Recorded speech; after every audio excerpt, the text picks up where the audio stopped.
bagaimana orang sholat tapi kok katoan? Kan ngoten nggih. Bagaimana orang sholat tapi kok pakaiannya najis? Jadi di dalam agama itu, di dalam Islam itu ada istilah namanya sholat lihurmatil wakti, begitu Mbak Dina. Jadi sholat lihurmatil wakti itu seperti apa? Ya sholat karena tidak ada pakaian yang memantaskan diri untuk sholat, nyari nggak memungkinkan, pinjam nggak memungkinkan, ya sampean sholat apa adanya. Katoan nggak katoan.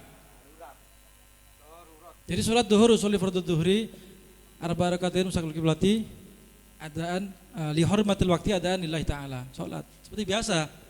Nanti kalau ada kesempatan untuk bersarung, nanti digodok, diulangi lagi. Tapi tetap tidak, perbedaannya kalau sholat hormat waktu itu tidak mendapatkan dosanya meninggalkan sholat, walaupun nanti juga digodok. Berbeda dengan orang yang nggak sholat belas. Aku nggak sholat wes, engko tak kodoain iku dosa karena meninggalkan sholat. Kalau hormat waktu mboten, tidak mendapatkan dosa meninggalkan sholat, tapi tetap punya kewajiban mengulangi sholat ketika ada pakaian yang lengkap. Begitu. Niatnya juga begitu, li hormatil waktu, Allah Akbar, niat sholat duhur, krono hormat waktu, ngoten mawon, lillahi ta'ala Allahu Akbar. Sama, sholat duhur ya sholat duhur biasa. Kira-kira begitu. Oke. Saya nggak dapat bingkisan juga ini, nggih. Oh, nggih, monggo. Oke, silahkan. Gak apa-apa. Dari situ, loh, nggak nyampe mic-nya. Oh, Koko mau tanya, mau Koko. Aku.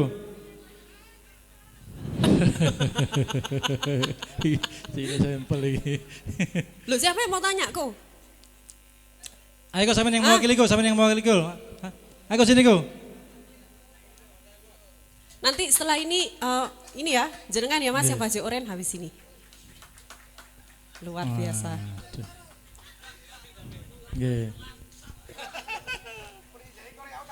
Assalamualaikum warahmatullahi wabarakatuh. Masyaallah, fasih hari. Salam wis fasih hari ini. Sekarang ini yang saya tanyakan Gus. Nggih. Katanya kalau yang belum muslim itu enggak boleh dijawab Gus. Ya. Katanya. Terima kasih Gus. Iya. Oh, dapat hadiah. Saking kepingin oleh hadiah tok iki padahal. Oh iya namanya. Namanya dulu kok. Nama saya Bagus Prasetyono, panggilannya Koko. Nah. Matur sembah nuwun. Nggih. Tadi katanya Koko, katanya yang belum muslim kan begitu nggih? Berarti kata belum kan akan nanti ya berarti ya. Belum muslim, bagaimana menjawab kita di dalam agama Islam itu diajarkan ketika ada non muslim, assalamualaikum warahmatullahi wabarakatuh. Kita kewajiban menjawabnya itu adalah waalaikum. Itu saja. Kewajibannya menjawabnya waalaikum. Kulo kadung kebiasaan waalaikumsalam ya gak apa-apa wis bismillah, muga-muga Gusti Allah gak apa-apa. Semudah itu kok, jangan dibikin repot kok. Ya. Karena apa? Karena kita sudah terbiasaan. Kalau ajaran kepada kita itu menjawabnya waalaikum gitu saja. Karena assalamualaikum. Kalau kita kan waalaikumsalam itu waalaikum gitu saja. Ya itu sudah. Bulan depan ini ramai nanti orang pro kontra itu. Itu adalah khilafiyah. Ada yang mengatakan boleh, ada yang mengatakan tidak boleh. Saya tanya kepada saya boleh. Asalkan tidak ada keyakinan dalam hati mengimani keimanannya Koko. Tapi ngucap noin nang Koko, jangan ngucapkan kepada sesama muslim. Kadang-kadang orang niku sampel wong-wong niku. Ngucap Natal nang podo Islami. Saya toleransi tapi selamat Natal ya, sing diucapkan podo Islami kaya opo? Kalau kan itu ke Koko selamat Natal kok ya. Apa maduk-maduk gitu kok. Ya, gitu misalkan. Ya enggak apa-apa. Yang penting saya tidak mengimani. Mudah-mudahan Koko yang mengimani keimanan saya. Amin. Gitu, Pak. Bu. Oke. Oh, hadiah ya. Enggak, Ibu. Monggo Bu, mriki Bu, paring hadiah, Bu. Napa diwakili firman ta? Sampeyan mawon, sampeyan Bu, maju monggo Ibu. Monggo Bu. Kopi Sontoloyo. Saya nunggu hadiah iPhone ini, ada hadiah iPhone katanya nggih. Sama-sama. Gus, saya juga mau nambahin nanya tadi Nggih. yang masalah mengucapkan Natal lah ya. Misalnya mengucapkan Natal saat memberi bingkisan itu gimana Gus? Karena yang mereka juga misalnya pernah memberikan bingkisan waktu lebaran. Misalnya cuma Oke. mau balas ngasih gitu loh Gus. Yang tidak boleh itu adalah ketika kita mengimani atau ikut merasakan apa nggih? Keimanan yang dia imani gitu, itu yang tidak boleh. Ketika kita mengucapkan selamat Natal, ya ini hadiah tidak masalah, bukan masalah. Tidak masalah sama sekali. Bahkan itu baik karena kita berbagi kepada saudara sesama manusia, sebangsa setanah air. Oke. Kira-kira begitu. Ya kok ya? Oke. Monggo. Baik orang Islam kok ya? Ini Baik kan ya? Ini pertanyaan Baik, berikutnya nih Gus. Monggo silahkan. Mangga. Waalaikumsalam warahmatullahi. Assalamualaikum warahmatullahi wabarakatuh. Waalaikumsalam warahmatullahi wabarakatuh. Saya Agus dari Malang. Mau tanya Gus, Nggih, ngapunten. Karena jenengan mempunyai santri dan komunitas yang cukup banyak, ya kan? Jawaban jenengan kan enak dan tidak enak, Nggih. ya kan? Dalam jenengan menyampaikan. Nah ini saya punya suatu kumpulan juga. Itu ada silaturahmi. Di dalam situ ada yang namanya udang di balik batu. Untuk menyanggapinya bagaimana Gus? Rempeyek berarti nggih. Apa? Rempeyek berarti nggih, udang di balik batu. Gak penting Gus. Seperti apa udang di balik batunya, Mas? Mengatasnamakan jenengan dengan tujuan tertentu. Seperti mungkin akan menipu jamaah yang lain atau akan dan lain-lain. Nggih. Mohon maaf. Nggih. Saya minta ininya solusinya ten jenengan. Nggih. Terima Ketika kasih. ada orang sekedap. Nggih, foto dulu monggo. Assalamualaikum warahmatullahi wabarakatuh. Assalamualaikum warahmatullahi wabarakatuh. Jenengan jangan kemana-mana. Jenengan punya komunitas. Gitu nggih berarti nggih. Kemudian ada orang satu berniat buruk, berniat jahat untuk mempengaruhi orang lain. Kan ngoten nggih? Atau untuk menipu, atau untuk membohongi atau apapun itu. Yang saya mau tanyakan, apakah ini dibuang apa tidak gitu ta? Orang ini.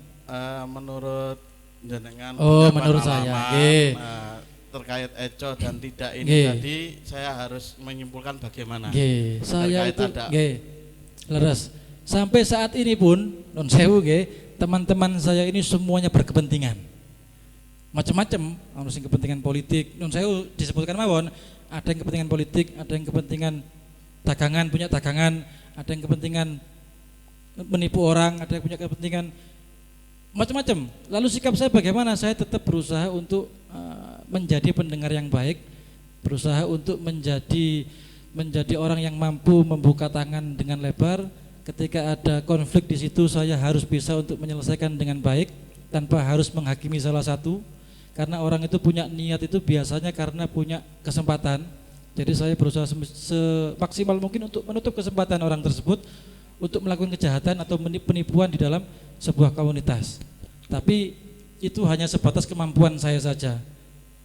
Mengatasnamakan jenengan bagaimana? Oh, ketika menipu membawa saya, ya saya panggil, saya ajak makan, saya ajak ngopi, saya ajak rokokan, saya tanyakan baik-baik, kemudian saya beri nasihat baik-baik. Niki karena dilihat banyak orang.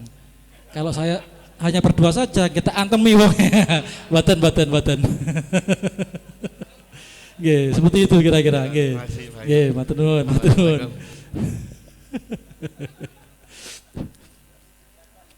Ada Pak Agus, saya sedikit bercerita. Saya itu punya rutinan bapak-bapak di salah satu tempat prostitusi terbesar se-Indonesia. Itu ada di kawasan Prigen, namanya Tretes. Saya dulu pernah punya rutinan di situ. Salah satu gang namanya Gang Tit, ngoten nggih. Saya punya rutinan di situ setiap bulan, Pak. Ketika saya ngaji di sana, anak-anak muda itu semangat ngaji, seneng kabeh ngaji. Ternyata banyak dari anak-anak muda ini seneng jajan ternyata. Karena saya di situ itu sudah kenal dengan semua GM. GM itu pengusahanya atau apa? General Manager, nggih. Bahasa halusnya germo, nggih. Kenal semua. Itu kalau berteman dengan saya, kenal dengan saya itu biasanya itu 50% sampai 100% diskonnya. Nah, suatu ketika kalau ngaji bareng-bareng bayar nom-nom lagi, seret. Kalau cerita, nggak salah saya juga. Saya main lek jajan nang kene sebuto aku beres, gratis. Salah saya ngomong gitu. Saya niatnya guyon, Pak.